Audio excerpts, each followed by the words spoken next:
The state says that citizens may not take from another, by force and against his will, that which belongs to another. And yet, the state does just that. Murray Rothbard was a libertarian economist and philosopher who argued that governments operate like a legalized mafia. He believed that governments claim the right to do things that would be considered crimes if done by private individuals or groups. For Rothbard, the main example of this is taxation. He argued that taxation is essentially a form of extortion, where the government forces people to pay money under the threat of violence or punishment if they refuse.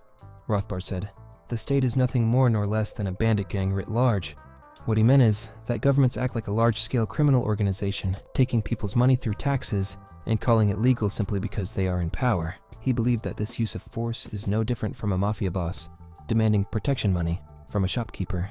The only difference, Rothbard said, is that the government has made its actions seem legitimate through laws and propaganda. He wrote, "The state says, 'You must pay us taxes, or we will throw you into jail.' This is robbery on a grand scale, masquerading as social order." Rothbard viewed the threat of jail or fines for not paying taxes as a clear example of coercion, the same type of threat a criminal gang would use to enforce its will. For Rothbard, the government's claim to act for the common good was just a way to disguise its true nature.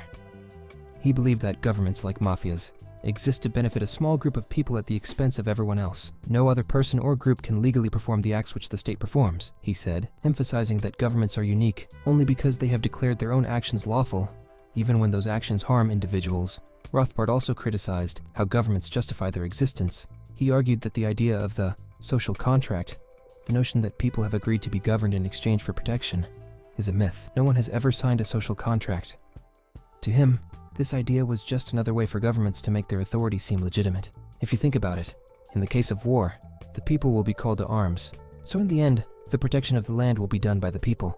So basically, Rothbard believed that governments use force to make people pay taxes, just like a mafia forces people to hand over money. The only difference is that the government claims its actions are legal and necessary, while the mafia openly operates outside the law. Rothbard wanted people to question why we accept this kind of coercion from governments when we wouldn't accept it from anyone else.